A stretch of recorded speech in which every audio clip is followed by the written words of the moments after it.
I'm going to have to do that Facebook Live one thing on myself one of these days, too. So they're like, where y'all doing this at? URC. For real? That was quick. Wow. All right, you ready? Yeah. Turned down my phone already, so. Now I got something funny I want to do when we talk about 8, 5, 4, 3, 2. Welcome back to another episode of Frankly Speaking Sports. I'm Jack. This is MT. And we got a lot to get into today. It's a lot that's been happening over the course of this week and a lot to get into happening this weekend. Lakers Warriors happened last night. That was an explosive game, to say the very least. As a fan of basketball, I was very excited that that game delivered, especially as a potential playoff matchup. I liked it. Yeah, I've heard a few Warriors was like, we want the Lakers. Everybody's talking about, you don't want the Lakers. Yes, we do. So I'm thinking, okay, they're not afraid of them. And it's going to be an interesting playoff this year, all because I don't see anybody just overly dominant. Not the Seas, the Thunder, the Cavaliers seem to be dominant. I think it's all about matchups. It's about matchups. I think it's all about matchups. I think it's a multitude of teams that have the potential to win the West. Whereas, like, in the East, you really have two teams. I mean, you got Boston as the heavy favorite, and unless by some miraculous way, Cleveland can clip Boston, or Boston gets clipped early, which the odds of that happening, we probably get hit by a meteor on this planet before. See, I'm wondering if they're reserving Damian Lillard for the playoffs. No, he's done. He's done. He has a blood clot. Yeah, thrombosis. They said it's. I mean, well, that's 6 months off the rip. So is it? He's done.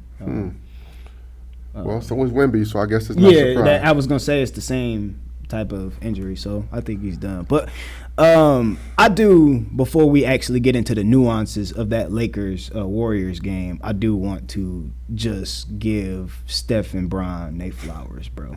Like, they saved the game, bro. They delivered, and when you actually think of the context of the first time they met in the finals was 10 years ago. Like, it was 10 years ago. That is the longevity of not only just LeBron, you know what I mean, but Steph at being 37. It's just amazing. Like, I genuinely want to, just round of applause and, tip my cap to both players and, the longevity of the careers. In that same vein, I was really taken aback that whenever he was being guarded by Luka, he was licking his chops. And it's a 37-year-old against a 25-year-old, and he's like, yeah, just move. I don't need a pick. Yeah, Austin Reeves. Aside from these recent developments, Batman always had Robin, though, and Robin was a very reliable sidekick. True. Until these recent little DC, Hey, guess what? The movie is called what? Batman. It's not called what? Yeah, well, the series was like Batman and Robin, so I'm just saying. Actually, it wasn't even Batman and Robin. It was Batman and Wonder Boy or some shit like that. Wonder, yeah. Exactly. Well, so yes, Kyrie is the boy wonder of the situation. But Kyrie is a pressure valve. Luka was definitely the catalyst that took them to the finals. And he was also the GOAT, and I don't mean greatest of all time, last night. And went at him completely. Yeah, in the negative form, I get it. So the interesting thing, right? People talk about, or fuck people. I even last week mentioned the fact that OKC is the kind of matchup that scares me a little bit. Luka cooked the shit out of OKC last year in the playoffs. Last few years, actually. So, like I also mentioned, I want to see what playoff Luka looks like with this new Lakers team. But again, as that, Warriors team potentially being a matchup in the playoffs, like, I think it looks good. However, for that game specifically, it was a good game. The Warriors came out on top. The Lakers tried to come back at the very end. Draymond had a really good steal, swiped the ball with Luka trying to drive. I don't know how that looks for an entire series. Are you getting 28 points from Pajinski for 4 games? He has been lively this last month and a half or so. Yeah. He's been lively. He's come alive. And the thing about it is when you got Steph Curry on the opposite end of the floor, you're going to get your looks. You're going to get your looks. All he has to do is knock him down. Even Jonathan Kuminga looked a little better. He's off of the injury as well, but he seemed to assert himself, and everybody sees Luka in front of him, and they just start salivating. And I think when you get to the playoffs, it's about matchups. Yeah. And if you got a high Luka because he can't play defense. Yeah. Ironically, you also got to cover him too. But they covered him pretty well last night. Ironically, and he still got off. It just wasn't what you're used to. The nigga had 19, 9, and 8. So it's not like he didn't do anything. He was effective in other phases of the game. He just didn't score like you're accustomed to seeing. Like was needed last night. Definitely was needed. And that's also another element that I don't think will last for the duration of a series. Like, I don't think Luka looks like that a whole series. I don't think Jimmy looks... No. He's going to give you more than 11 points for an entire series. So Jimmy seemed to be just kind of out there floating around last night. Yeah, he definitely. was not aggressive. I mean, he was locked in on defense. That's though. what he was doing. He was locked in on defense. The same mistake in the 15th minute of the game that you do in the 47th minute of the game. Nope. You can't go below the layup, sit there, argue with the referee instead of transitioning and getting back on defense. And then once you realize it almost resembled that fucking Hail Mary play in Chicago when it's like, oh shit, the play is going on. Let me try to rush over here. You have to be sound mind enough to know you have to defend that shot without fouling. You have to be able to close out without fouling. And Russell Westbrook will never be accused of being a cerebral player. He never will be. I'm sorry. I've watched him his whole career, and he is a dog. Definitely. But he much respect. But in that moment, bro, I know you're going to get pissed. You're probably not going to see this, but if it does somehow magically end up throughout your timeline on your ether, that's why people refer to you as Russell Westbrook. Shit like that, bro. It's shit like that. We've seen it all throughout your career. That's why KD couldn't play with him. That's exactly why he left. James Harden couldn't exist with him. I'm like, bro. That is exactly why he left. You are the point guard. Act like it.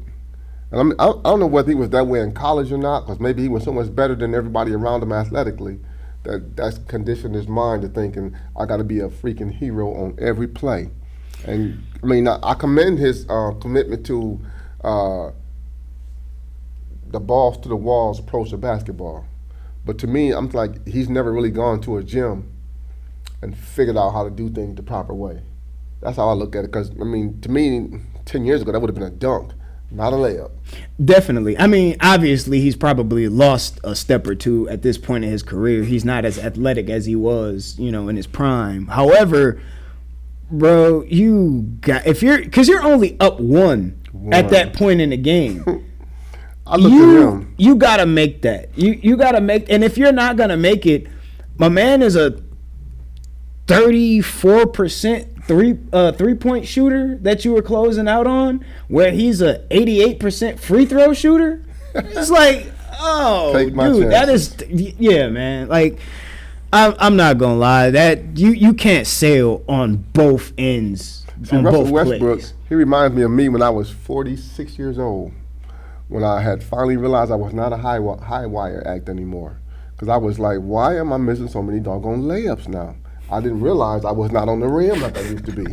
Hey, so if you miss the layup and go down and close out on that shot properly and don't foul and he misses and you win by 1, people may still talk about you missing the layup, but you're not nearly as dragged as bad as you are. Oh, they were thinking, well, he made up for it. Exactly. Like, there's a caveat that kind of makes up for it in a sense. But you can't sail on both plays, bro. That's just simply. Well, you know that play that Doc does when he rocked the cradle against Cooper. That's one of the greatest dunks, in-game dunks of all time. But people don't even realize what happened to that play prior to that allowed this thing to happen. He stole the ball. Mm-hmm. He was about to be undressed, and nick of time stole the ball because he was out of position and about to be burned, and Cooper got a little lackadaisical with that ball, and Doc was like, "Really? That's how you feel?" And he tapped the ball from him, and I was like, "Wow." So, outside of that game, Steph also had an amazing game against Memphis. Like I said, I'm giving niggas flowers today.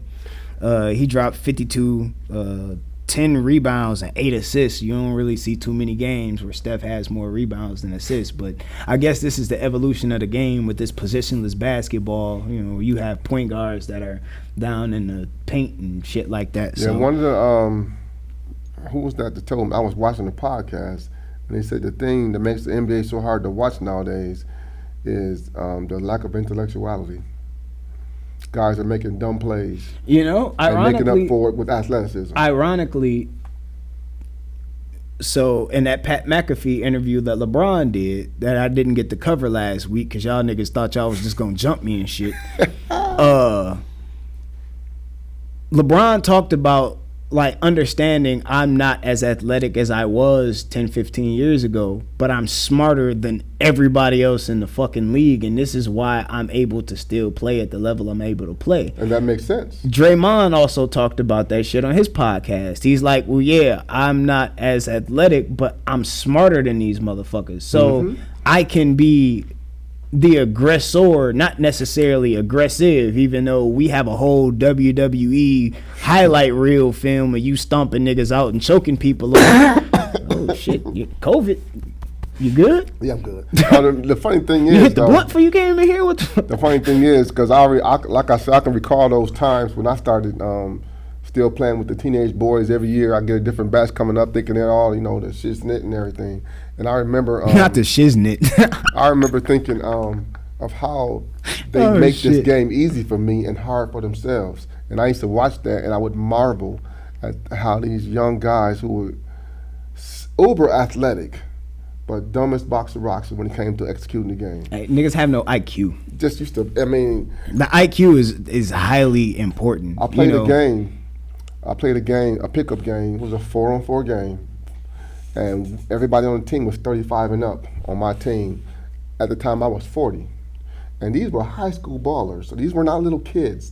These were 16 and 17-year-old ballers. And nobody scored more than 4 points on us. And we were going to 11 every game. Killing these guys. You know what we were doing? Pick and roll basketball.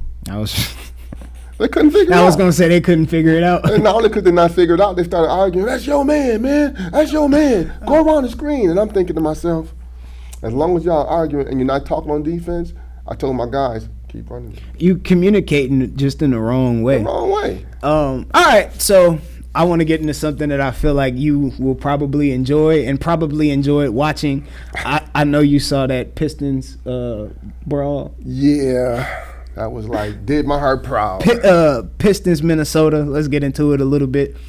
I think that whole game was a little scrappy, and since I'm gonna play this, I'm gonna be childish for a minute.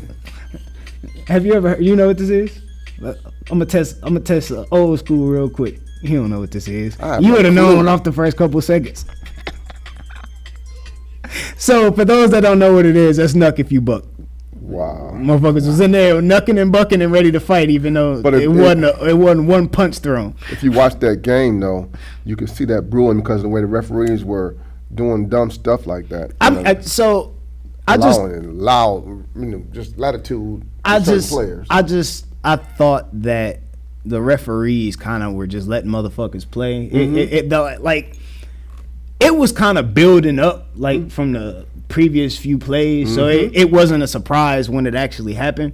I am highly glad on some selfish shit that it wasn't more suspensions, because I'm actually going to the game fucking tomorrow, and I would be pissed off if half the team is suspended because y'all motherfuckers wanted to play WWE last week. Now I done wasted my money, but anyway, I think the Pistons are honing into their identity with the grit. You know what I mean? And I think it just speaks to the Detroit culture outside of It does. like just sports. You know what I mean? Like it is like the ingrained culture, like Blue collar. Definitely. That's another one of those terms that gets tossed around like loosely, but it matters in the city. It Like personifies them because Cade Cunningham is the one all-star on that team, and he is about as saltine as you want to get. His game is almost like no frills, but it's very effective, and that's why the city has embraced him because he ain't out there trying to dunk from the free throw line and shoot from 80 feet out. He just I like Cade, man. I've been saying it for a while though. I've liked Cade for a while. I actually liked him when he was at Oklahoma State. Basic basketball. That's what I appreciate. When you are just doing the fundamentals. The fundamentals. I hate to say it, but when I see you dribbling the ball for 23.5 seconds and then you launch a shot and you make it, I'm not cheering that because if you missed that, that was the worst offensive, possession in the history of the league. And you thought this was appropriate for the game because you've done it before. I'm like, no. Now, the only thing I don't really support is the narrative that is surrounding in the media after that little scuffle. Because it really wasn't a brawl. It wasn't a punch thrown. A push and shove. But, automatically the bad boys piston starts to get thrown around. Like, you know what I mean? They are so not the bad boys. And I agree. You know what I mean? Like I would more so say they're more comparative to the going to work Pistons in 04 where it's just like it. But even then, they had the malice in the palace. You know what I mean? That wasn't necessarily a team that wouldn't beat your ass. It just we would prefer not to fuck you up, but if we have to, we will. I didn't know that Beef Stew had that image around the league. People are like, that guy's a freaking psycho. I knew that when he did that shit trying to go after LeBron. Man. And it was like, dude, do you realize what's gonna happen in your career if you actually get to him? Like you might fuck around and get to him. You will never bounce another basketball in the United States, nigga. Like not for a paycheck. The face of the league. If you at the Y, you might be able to, but so I thought about a guy that. like Isaiah Stewart was the number one fucking high school player coming out of his class. And the thing about that is, as you mentioned, that fellow named Chris Childs was with the Knicks when he pieced up Kobe. That was pretty much the end of his career. Yeah, you don't want to do that. I mean, Kobe you might, but you Kobe had you it gonna coming, regret it. But because he was just basically just taunting this guy like, I'm Kobe and you're not. Deal with it. And this guy was like, I mean, I'm gonna be honest. Hearing some of the shit that Kobe did to his own teammates and said to his own teammates, that doesn't surprise me. And it's like Chris Childs was New York City legend. The Rucker Park kind of stuff going on. And you just can't come into his own building and say, I'm Kobe, you're not. Deal with it. And when he kept doing what he was doing, Chris was like, you got one more time to do that. And Kobe just, and that little chuckle that he did is what set him off. And I was like, oh my goodness. Because he, boop, boop, boop, take that. And Kobe like, he just hit me. Oh my, I got to react to this now. Because Chris was like, I was hoping you would. And I'm like, wow, this is crazy. Yep. The next time you play basketball for a check, it'll be in Europe or China or Mexico. I don't recall him ever really or Istanbul. India got a team having a prominence after that because Chris Childs was a decent point guard. You want to go play for Iceland? Icelandic basketball? I mean, well, during that era, guys with piss poor attitudes that potentially could have been stars kind of ruined their careers. I'll give you Ron Artest for sure. But Ron Artest didn't really ruin his career though. Well, he had psychobabble in the background. So I mean, but he still was able to play for teams. Like you look at somebody like a Stephon Marbury or a Gilbert Arenas. Yeah, Gilbert. Like Gilbert Arenas was one of the coldest motherfuckers. Like, and then you want to be a thug in the motherfucking locker room. Gilbert was Steph before Steph came in the league. Facts. Ridiculous. I mean, there was a couple Stephs before Steph because shit, Monte Ellis was a goddamn dog before, and then they made Golden State kind of choose between the two of them because I love them as a combo. Mm-hmm. But, I definitely believe Golden State made the right decision. I'm just saying. Yeah, after that, Monte Ellis's his confidence waned, and I think when you're a shooter with no confidence, you're nobody. I never really realized how much of your confidence influences your rhythm when you're shooting a basketball, because it makes you mechanical, and your shot doesn't flow anymore, and then you start forcing it, and next thing you know, the other parts of your game are sacrificed as well, and before you know it, you're out of the league, just like Monte Ellis was. Yeah, that was unfortunate too, because he was a hooper. Did you see him in high school? No, I did see his mixtape, but I didn't get to like watch his actual game. That nigga had a cold mixtape. The league was celebrating. You know another person who had a cold ass high school mixtape? Brandon Knight. Brandon Knight was fucking cold. As was Brandon Jennings. Who chose to go overseas as opposed to going to the CBA or somewhere. He went overseas for a year, and I don't know was it injuries with him or whatever. Yeah, I believe so. Like ACL or something. Yeah, man, that dude. Same thing happened with Brandon Roy, man. Brandon Roy was so fucking cold. He was Lillard before Lillard came in. Yeah, facts.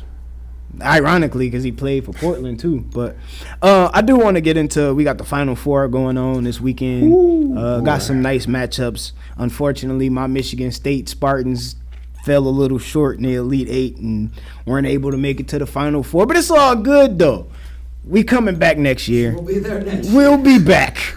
We'll be back. So the matchups, we got Florida and Auburn, and then we got Houston and Duke. I think Florida and Auburn is going to be the matchup because I don't think Houston can do shit with Duke. To me, Houston, they don't play very smart. Cooper Flagg is about to have his way with Houston, and it's fucked up because I actually went to Houston, but I got to be realistic. Houston, they play ball in all the wrong ways.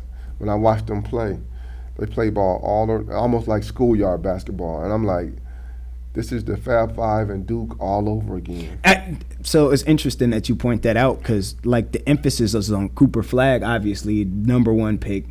However, they got some guys on that squad, man. You got to pick your poison with that. They got some guys on that squad, and the thing that I like about Cooper Flagg, though, he plays within the flow of the game. Exactly. He doesn't have to force it. You know what I mean? That's a luxury that people don't even really recognize when you don't have to be the hero. But you can be the hero. He reminds me of a more he's a Jason Tatum with more personality. Like his play style reminds me of Jason Tatum. Like, I'm not gonna say he has the same career success, but when you listen to him talking to post game presser, you can see the nigga actually had he not a nigga, but you know what I'm saying. The nigga got more personality. What I got a homeboy that call them the YCs. You got YNs and YCs. I look at him and I say, I've watched that guy since he was a freshman in high school. He was already on the radar. Magic Johnson was falling all over him. They was like, this guy is a 14-year-old freshman. He was already like 6'6" already. So he has been in the limelight for a long time. And I seriously doubt that he will do what LeBron did, because LeBron was the same way. He came into the league with these ridiculous expectations. At least Cooper Flagg got the opportunity for a season of college. Right. Now, what I will say, he did play against the men's national team last year in an exhibition game, and that team only won by 1. He held his own. And this is the team that went on to win gold in the Olympics. He held his own. Like, Coop was really having his way. So I just think that's interesting. Well, they're already calling him the next Larry Bird, which I think is far-fetched. So, I would put, that. See, this is... You don't want to be LeBron. When I say this, you would love to have LeBron's career arc. You don't want to be media LeBron, bro. No. Like, you don't want to have those legendary players put on you so early to where even if you surpass the expectations that were put on you, there's nothing you can do. Like, you want to be beloved in the media, my guy. You don't want to, you don't want to take that LeBron arc. So I do have a question though. Are you picking Duke to win the tournament? I am not. So who are you picking? I'm picking Florida. Because again, I think Florida has a deep team, and they got a gang of shooters. They do. I don't think they have anything defensively that they can do with Coop, though, man. No, but they can outscore Coop, though. Florida will take you on that little, put you in that, y'all want to run? That's right. Now they do get out in transition. They do run the floor really well. However, like we just said, you like with Duke, you have multiple guys that you could kind of pick your poison. So, well, I just wonder about the depth of Duke, though. That's true. They are. If you want to go out there and heavy. run, Yeah. Because that's why I say even with them playing Houston is a little bit more depth as well. But Houston, Kelvin Sampson, legendary, yada yada yada. They don't play smart to me at all.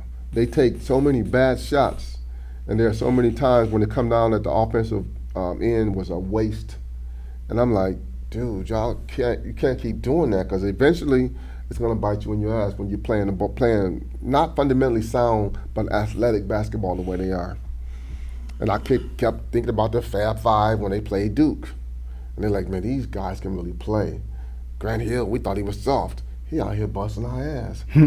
Same for Christian Laettner. Holy crap, these guys are really ballers. Right. And I think that's what Cooper Flagg reminds me of. A more flamboyant version of Christian Laettner. So I do want to ask though, have you been following the women's side? I have. Paige Buchers has been going fucking crazy. Man. Like Okay, that's Paige Beckers, by the way. My bad. Hey. Oh, how the tables turn sometimes. I was gonna say it. Like it happens. I'd be wrong. I will say I'm upset that Juju Watkins got robbed of the opportunity to kind of turn this rivalry where we could see like Angel Reese, Caitlin Clark. Yeah.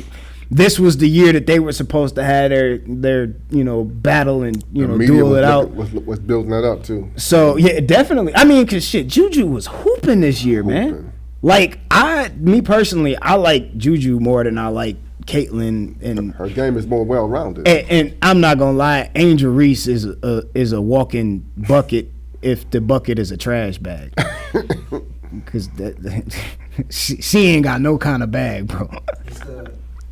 She ain't got no kind of bag, bro. That's that tall for no reason height. You're just there, and you're lucky your wingspan and your height is carrying your game, and everyone else around you is what, 6'2", 6'3" max? Man, she reminds me of Rudy Gobert in the paint, bro. Now that's a waste of height. Whenever I see him, I like Angel Reese, bro, but she reminds me of fucking Rudy Gobert, how she just be bricking layups. When I watch him shoot the free throw, I said, then I wonder if she do it on purpose to get her rebound numbers, because she definitely get the rebounds, but again, like, you 6'7" when everybody around you is 6'2", it's like, okay. Yeah. I just think that if she progresses like she should, and she get a better offensive repertoire, she'll be a force to be dealt with, because she has the commercial success already behind her. Definitely. She has the image already, and she's actually really smart with the marketing. Like, she signed a branding deal with Reese's Puffs, and it's like that just fits seamlessly. But the internet is undefeated. Hold on, before you ask your question, the internet is undefeated, because I as soon as she signed that, I see people doing videos, and it was somebody that got a box of Reese's Puffs and was missing everything they were trying. Like, he got it off the shelf, he missed it throwing it in the cart, he gets to the house, he misses pouring it in the bowl, he finally scoops it in the bowl, he misses pouring the milk in the bowl. It's just like, that shit was so fucking funny. But anyway, no, I definitely think, with time she can develop and refine her game. She will have to, because LSU, that's Kim Mulkey, right? Mm-hmm. How she got out of that program without refinement is beyond me, because Kim Mulkey was like a stickler for detail. The way she has brought Flau'jae Johnson. I was just about to mention, like, that LSU team is deep. That LSU team is deep, because Flau'jae is a beast too. She is a beast. Them nails kind of bother me, as do the eyelashes, but get in where you fit in, I guess, though, because it works. But I look at Juju Watkins. She had the handle, she had the range. She had the athleticism, and the way she hurt her knee. I'm like, what did she do? I didn't see anything. And I remember that women have a very small ACL compared to ours. Mm-hmm. And they have a natural inward turn of their legs that we don't have. When I found it out, physiologically, women are predisposed to ACL injuries because of where their wide hips and tapers down and so on. I'm like, they got exercise programs to combat that, and obviously they're not doing it because all I see are women just blowing them out. Non-contact players, blowing them out. And I'm like, wow. They're not properly conditioning these athletes for that. It's what it is. But the question is, will she be back next year, though? I believe so. I think she'll have to miss like the earlier part of the season, which also sucks. Because we were getting a chance to like build up the hype. Yeah, and she was like we get robbed of that. She was on schedule to break a few Caitlin Clark records. Yeah, so it's the same thing with like Kyrie. Kyrie won't be back at the beginning of next season either. Like he's gonna miss some time coming back next season. It's unfortunate the timing of it. More so. When you need that chemistry building training camp and stuff like that. Yeah, facts. Because Aaron Rodgers has proven to us if you don't do training camp, you get behind the ball real quick. Good old Aaron, Aaron. So, since you bring him up, I'm not gonna get too heavy into this. There has to be some kind of backdoor agreement between Aaron and the Pittsburgh Steelers, because I think organizationally it would be malpractice to not have any plan in place for a quarterback, and you're just like comfortable with Mason Rudolph. Like, we've kind of seen this before. We know how this story ends.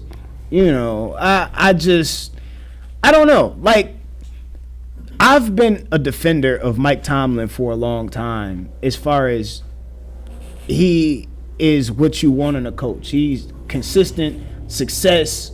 He puts out fires before you realizes it's smoke. He's a very, very, very good coach, culture setter, roster builder. Well, I've always admired the way his coaching style has evolved with the players. Definitely, especially with the eras. However, so if you are telling me you're gonna run it again with Mason fucking Rudolph, and you just went and paid fucking DK Metcalf $150 million,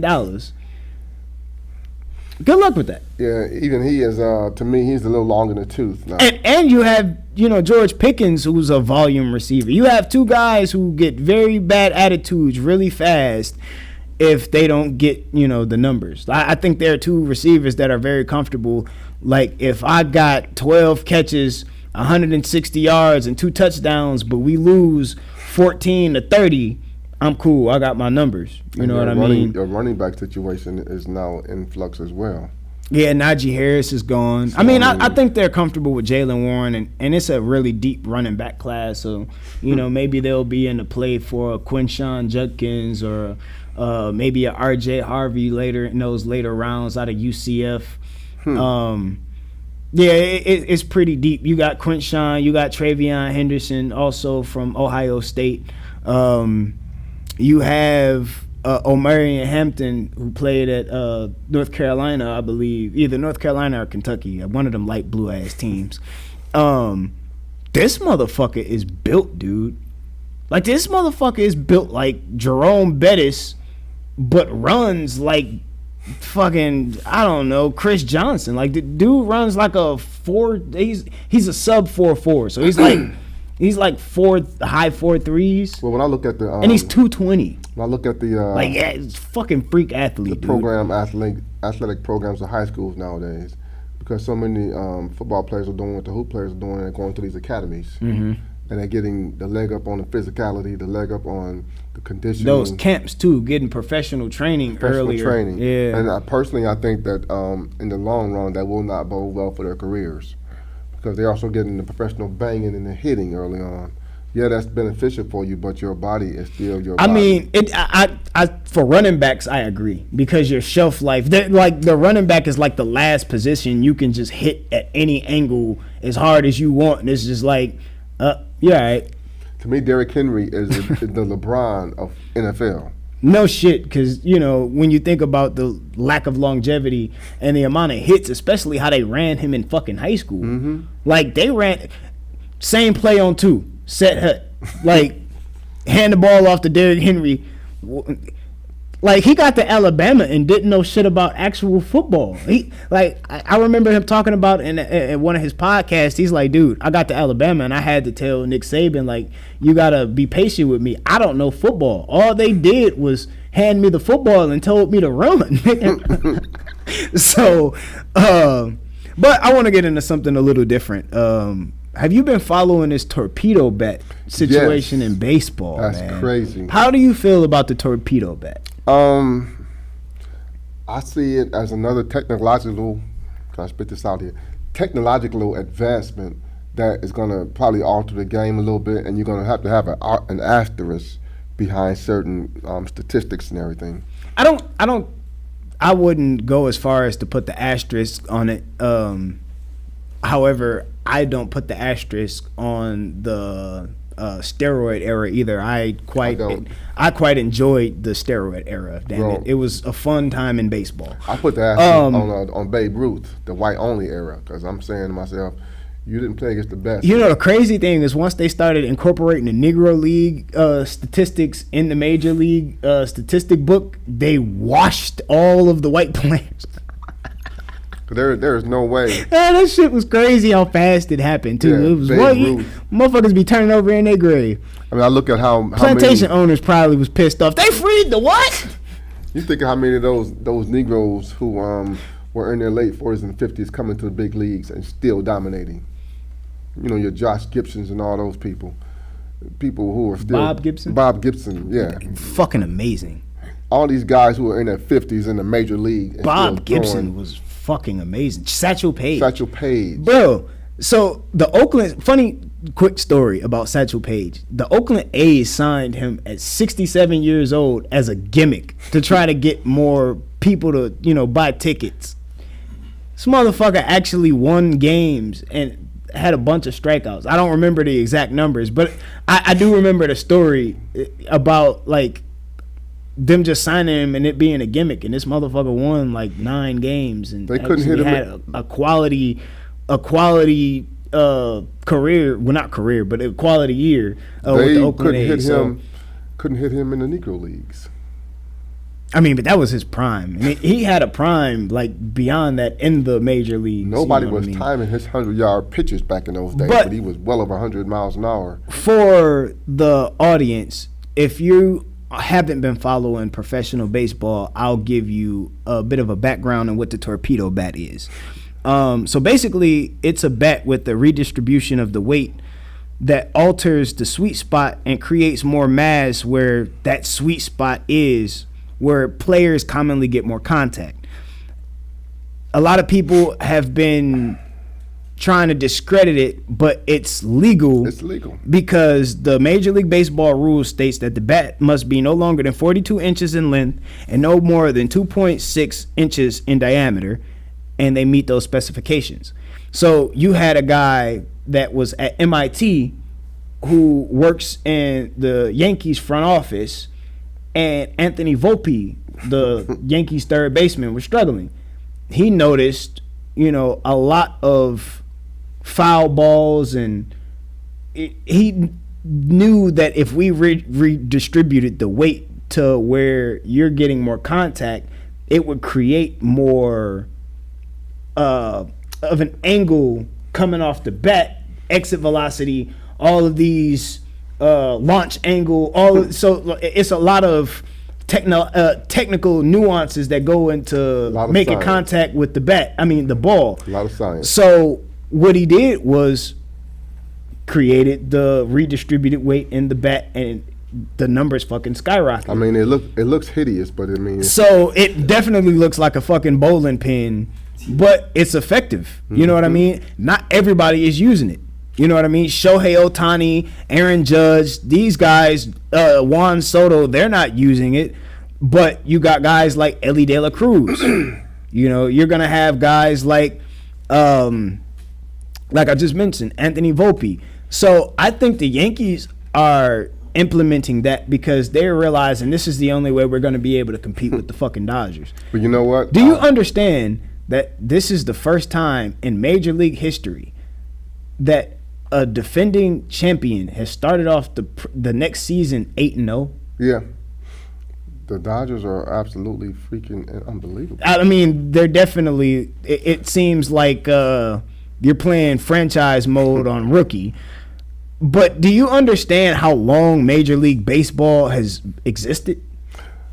Oh, You're talking about a sport that is America's pastime because it was the first sport that we really played professionally. It's been around since the 1800s. since the 1800s. And the weird thing about it, when it first came into fruition or came into existence, there were black players. Definitely. And that's why the whole Jackie Robinson debate is, to me, laughable because he was not the first. He was the first in a modern era. They have to emphasize that, the first in the modern era, because they saw these black players already beginning to dominate, and they're like, whoa, no. This is our shit. And nobody's going to come and see this nigger play like that. So This is our shit. No. And it's amazing to me when I think about the political climate we live in right now, that the same mindset is prevailing again. We don't think we should be anybody but straight Americans, and by Americans you mean white Americans. Yeah, the funny thing is, hell, it's the Hispanics that's dominating the sport right now. So what are we talking about? Niggas ain't even playing baseball no more. Facts. Okay, so now, man, the Japanese is killing the game right now. Man, they got their own league and it's The washing. Japanese is killing the game right now. We go over there to scout. and you know the weird thing about that is that Americans, Yoshinobu Yamamoto, that nigga is a beast. Americans have gotten lazy in every aspect of our society, and we're no longer elite. in Except for anything. football. Well, Fuck you. Yeah, but who's dominating? You football? give me a helmet and some shoulder pads, goddammit. America, hold my beer. America, Question. damn it. Does the rest of the Hold world my beer. Does the rest of the world catching up mean we're being lazy or they're just catching up? We're transferring our trainers overseas. This started with college basketball in the 80s, when you had college coaches going over to the coach in camps. I think you just made a brilliant point, because the European basketball system is obviously caught up and surpassed the American basketball system with the AAU system. It's fundamentals. And when you get to see it, like when you try to take the young players and put them in the Olympics, and then you got the young players from other countries, and then Totally they outclassed. dominate us. Totally outclassed. And then you got to go get a 40-year-old LeBron and a 36-year-old at the time Steph Curry and Kevin Durant, and like, And cause I attribute that whole downfall to AAU basketball. I would agree, but that's why I say you just made a brilliant point, because I don't necessarily know if it is attributed to us being lazy, but they definitely have caught up and surpassed what we produce here in America. I mean, it's just there is one factor that's ruining That's everything in America. real quick. That's why the hype is being put on Cooper Flag so heavy. Exactly, because he's a unicorn. He's American born. And you white? Oh, fuck yeah. We got our Luka. Yeah. I mean, the whole thing is that AAU has always funneled money.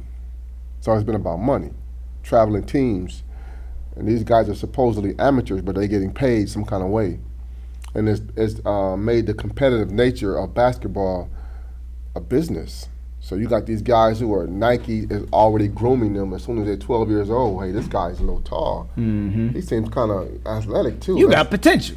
You got potential. Hey, come on over here. Let's watch him. Let me talk to you. And so you got the because the one thing that I heard Charles Barkley say it, I heard Pat Ewing say it, I heard Isaiah say it, I heard Dominique Wilkins say it. The NBA is no longer competitive, and by competitive they mean guys hate each other.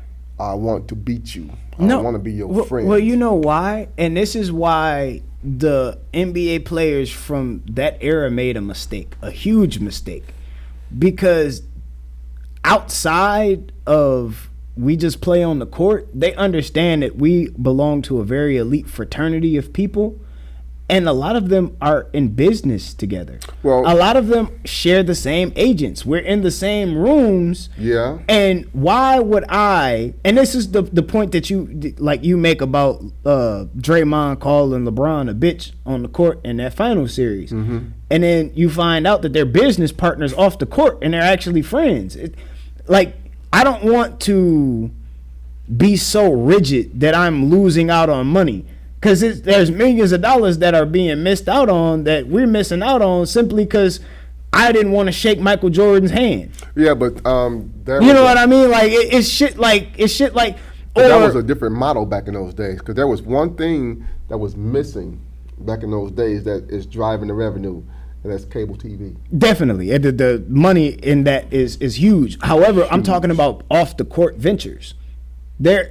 I forget the guy's name, but he was like a role player that made, a couple $1 million, and he's worth a few billion because he invested and he owns like a bunch of businesses now. And that's what I mean. The fraternity outside now, it's a lot more That would have common spread that they share businesses together versus I just got what I'm doing over here and I genuinely don't fuck with you. Well, the guy that did that to the utmost was Junior Bridgman. That's what I'm talking about. I forgot his name, but yeah. He had a chain of restaurants Yeah. and so on and so on. He's Yeah. a freaking billionaire. But he was just a workman on the court. He was a role player. Player. No, he was in the era of Sidney Moncrief, Bob Lanier, Marcus Johnson. You go, who? Who Bridgman? Junior Bridgman? Who the heck is that? But even with that argument, you look at, I don't think any of these guys for real hate each other. Like, we watch it every day. Charles and Shaq. Do they have this beef? Yes, but they work with each other. They're able to make that money and then put everything aside for so even in that sense, it's just I think it's very hyperbolic a little bit. The only animosity that I have seen that's persisted is Jordan and Zeke. Jordan and Zeke. See, now Jordan and that's Pippen. not hyperbolic. You know what I mean? Now that's real. That's real. Jordan and Pippen. Yeah. But the guys of that era genuinely had a lot. Now, I'm not saying that it was like lifelong, but for a few some of players, them, that shit is lifelong. It persisted well You know past what I their mean? careers, though. So you got motherfuckers, y'all ain't played in 40 fucking years, and y'all still fuck that nigga. Still And I think beefing. it goes with more of how you are as a person instead of a hooper. That's what I think too, because It's hard for me as a hooper. If I don't like you, I don't like you. We on the court, we mad at each other. But at LeBron and Draymond. But when you cool, and you gonna bring me someone? Okay, cool. See, here's the whole thing. Because white people do that too. Always. White people don't always like done each other, that. especially in business. However, they understand in business you have value. Business So is business. we can argue and then turn around and call each other like, hey man, I got this business opportunity. I think that you could invest in it. You make some money on the back end. Black people don't really participate in that same business practices. We're kind of not really encouraged to do that. When though. we beef, it's like fuck you forever, fuck you for good. Like I don't want to do nothing associated with you. I mean, like Elvin Hayes, he had a thriving car salesman down in Houston. Like Joe Barry Carroll, he did the same thing. But the vast majority of the NBA players are now everyday Joes, because number one, they weren't attending business classes in college. They were just Mickey Mouse classes just to get on the court. And then their careers did not last like they thought they would. And so when they got out of the league, nothing sustains them anymore. Because, LeBron had the forethought to take all of his homies and send them all to business school. But also, this is why when you talk about players understanding they are a brand much earlier, like you can't have the argument be both ways, that you want them to understand that it's a brand and protect yourself and protect the brand by also protecting the state of the NBA. And then also on the other end be like, oh, well, fuck that money. I want you to go out and crash out on the court. You know what I mean? Like, just from that perspective. Real quick before we get out of here, and make sure you guys like, subscribe, comment, all that good shit. It helps us in the algorithm. It's free. If you love what we do here, the content we make, the arguments, the agreements, all of that shit, we provide it, and we here every week for you. We consistent with it. So anyway, but before we get out of here, I want you to name who you think is the best athlete any sport to never win a ring? I got a little bit of a list. I had to try to kind of cut it. And football, I would say Eric Dickerson. He's a good one. He was a freaking freak. He was a good one. I actually got 2 of your Lions on my list. I think you know who. Mel Farr. No. I mean, any Oh, you okay. could put any Calvin legend. Johnson would be one. Definitely Calvin's on the Yeah. list. Um, I'm so shocked you didn't mention the other one first. You know who the fuck the first one is. Nigga, just say it. Get out the way. I'm saying though, I don't know why you Why want you to. dragging this segment? Get it the fuck out. Who is it? Billy Sims? Nah, the other nigga that wore 20. Oh well, Barry. Come on, now Barry is probably the GOAT of all time to ever win a title. But I look at Charles Barkley and hoop. I would say another Barry would Karl probably be Malone's the GOAT to never win a ring. Yeah, Barry Bonds. yeah. Oh man, didn't Barry win a ring? No, he didn't. Barry had a. Allen Iverson, he got close and then ran up No, against Barry Kobe. Smith- But Barry Smith, a couple of them too, Allen though. is nice. Bruce Smith is another one. Wow, that whole Buffalo Bills squad. Man. Thurman Thomas, Dan Marino, Dan He's Marino. definitely on my list. Ken Wow. Griffey. Tracy McGrady. T Mac. would- T-Mac.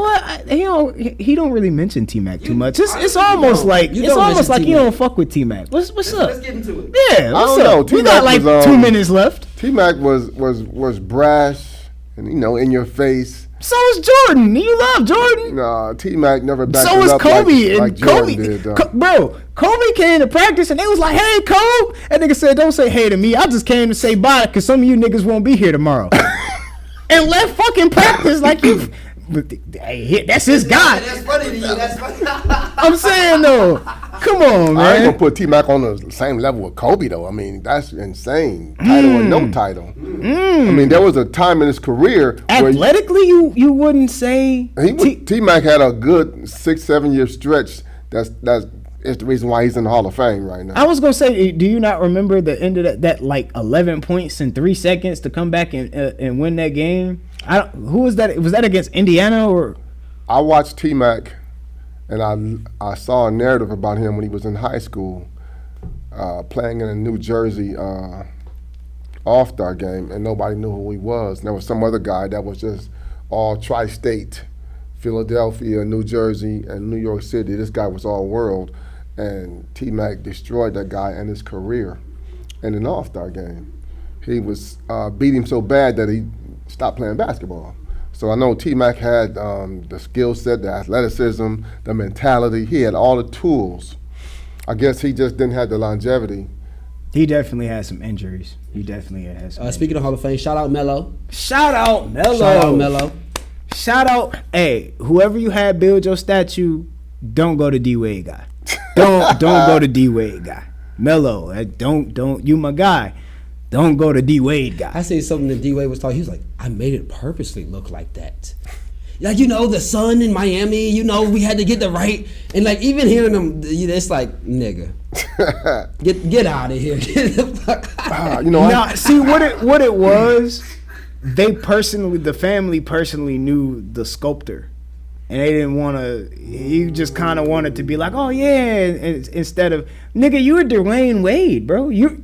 I'm here for you, bitch. Like, I did not. I don't know. I don't know why I thought Barry Bonds had a ring. No ring for Betty. And he's Many MVPs. O.J. Simpson. Yeah, Owenthal. Yep. Yeah, we forget about O.J. Simpson because he's more infamous for some other shit. Dude. Steve Nash, Randy Moss, Randy Moss is on my list. Reggie Miller. Randy Miller. Moss. Reggie wasn't on my list. Almost everybody in that Jordan era, you could say that, with the Karl Malones, the John Stockton. I would say John Stockton ain't get no ring. Oh, he Fuck on the, no. Oh, yeah, he on the Karl Malone. Yes, yeah, that's right. All right, man. Twice It's been denied. real. We finna get on up out of here. Make sure you like, subscribe, comment again. It help us in the algorithm. Like, grow with us as we grow this new channel. I'm Jack. It's MT. And bear down. Russell Westbrook. Yeah. Fuck Russell Westbrook.